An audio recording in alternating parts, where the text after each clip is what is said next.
안녕하십니까. 선인장 다육식물연구소에서 근무하고 있는 연구사 정재홍입니다. 오늘은 선인장과 다육식물의 차이점에 대해서 설명을 간략하게 드리고요. 여러분이 궁금해하실 만한 선인장, 특히 희귀 선인장에 대해서 설명을 드리도록 하겠습니다. 제 뒤에 보이는 두 개의 식물이 있는데요. 모두 선인장으로 알고 계시죠?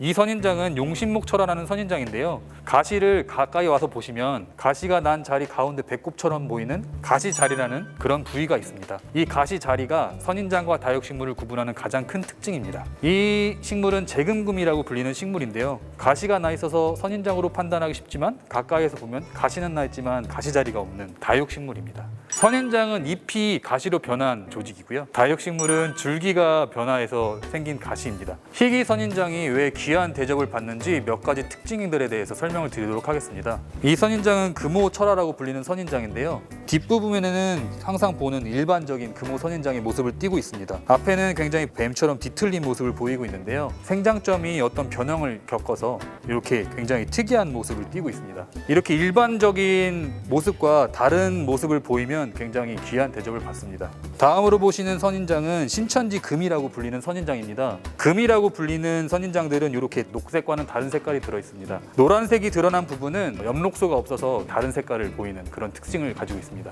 금이 들어간 선인장들은 굉장히 색깔적으로 아름답기 때문에 귀한 선인장입니다. 다음 선인장은 무자 금호라고 불리는 선인장입니다. 무자, 가시가 없는 선인장인데요. 일반적인 금호와 비교했을 때 가시가 없어서 굉장히 깨끗한 모습을 보이고 있습니다. 마지막으로 보이는 금호는 단자 금호입니다. 아까 보셨다시피 비교해 보았을 때 가시가 좀 짧은 특성을 가지고 있죠. 이것과 같이 일반적인 특성과 다른 특성을 가지고 있으면 좀 귀한 대접을 받고요. 희귀 선인장이 될 가능성이 굉장히 높습니다. 희귀 선인장에 대해서 설명을 드리기 위해서 오늘 특별한 분을 모셨습니다. 연구회장님 소개시켜 드리겠습니다.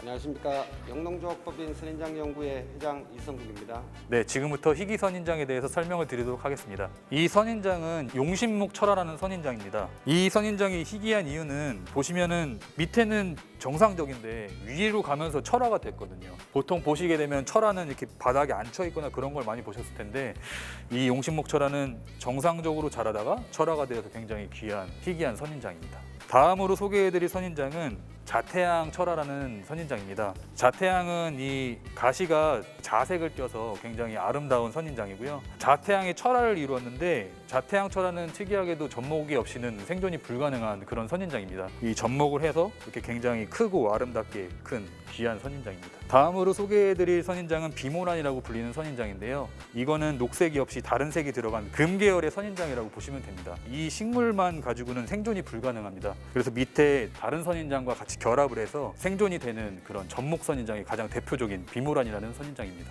회장님, 이 세 개 중에는 어떤 게 가장 비싸고 좋을까요? 가격적으로는 이제 자태양 철화가 가장 사실 좋고요. 가격으로는 한 200만 원 정도는 호가할 것 같습니다. 비모란 젖목선인장의 대형은 수출하는데 아주 중요한 모본이라서 현재 판매는 안 하고 있습니다. 이 선인장은 귀갑 남봉옥입니다.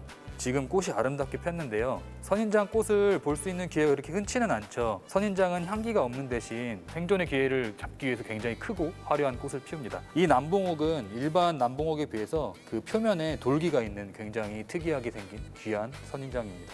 다음으로 소개해드릴 선인장은 이 선인장입니다. 아까 설명해드린 다른 노란색 금이 들어간 게 굉장히 아름답게 들어갔죠. 투쟁용 금이라고 불리는 선인장입니다. 회장님께서도 왠지 이 선인장을 가장 좋게 평가하실 것 같으신데요. 어떠신가요, 회장님? 지금 투쟁용 금 같은 경우는 이 정도 사이즈는 거의 없다고 보시면 될 것 같습니다. 색깔이 사실은 되게 선명하게 아름답게 들어가 있습니다. 그래서 희소성으로 보면은 아주 최고로 쳐줄 것 같고요. 가격으로 보면은 최소 300 정도? 이 선인장은 무자 왕관용입니다. 무자, 가시가 없다는 뜻이죠. 원래는 왕관용이 굉장히 억세고 힘센 가시를 가지고 있는데요. 이 왕관용은 지금 가시가 없어서 굉장히 희귀한 선인장입니다. 지금 이 희귀 선인장은 거상환이라는 선인장인데요. 왜 희귀한가? 농가에서 한 3, 40년 이상, 50년 정도 된 식물이고요. 자연적으로 군생이 되어서 있는 거는 희귀하다고 보면 될 것 같습니다. 다음에 소개해드릴 선인장은 카르메나의 선인장입니다. 마밀라리아 속의 선인장으로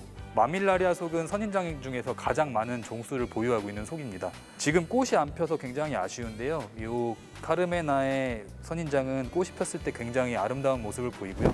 이렇게 크게 풍성하게 군생으로 자란 이런 카르메나의 선인장은 굉장히 희귀한 대접을 받고 있습니다. 다음 선인장은 광산이라고 불리는 선인장입니다. 굉장히 특이하게 생겼죠. 삐쭉삐쭉 섯은 가시처럼 보이는 선인장인데요. 이 끝에는 털로 변한 가시가 굉장히 멋이 있는 선인장입니다. 다음 선인장은 장자사자두라는 선인장입니다. 가시가 길어서 장자라고 불리는데요. 가시가 얇고 길어서 형태상으로 굉장히 균형미가 좋고 가시가 굉장히 아름다운 그런 선인장입니다. 네, 다음 선인장은 청남봉옥이라는 선인장입니다. 이 선인장은 사이사이 갈라진 부분, 튀어나온 부분을 결각이라고 하는데요.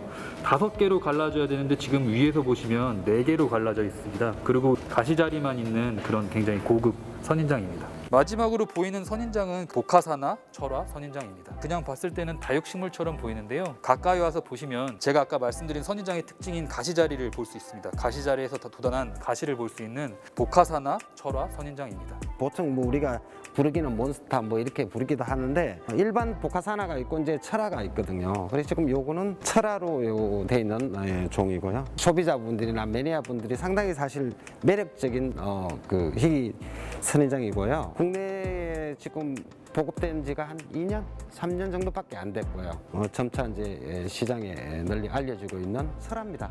희귀 선인장에 대해서 설명을 드렸는데요. 저희가 이번에 선인장 페스티벌을 진행하는데요. 회장님, 선인장 페스티벌이 언제 있죠? 저희가 이제 10월 20일부터 24일까지 코엑스 로비에서 저희가 페스티벌을 합니다. 더 많은 희귀 선인장들을 준비했으니까요. 찾아오셔서 코엑스에서 봐주시면 더 좋을 것 같습니다. 온라인으로도 진행이 되니까요. 온라인도 많이 참여 부탁드리겠습니다.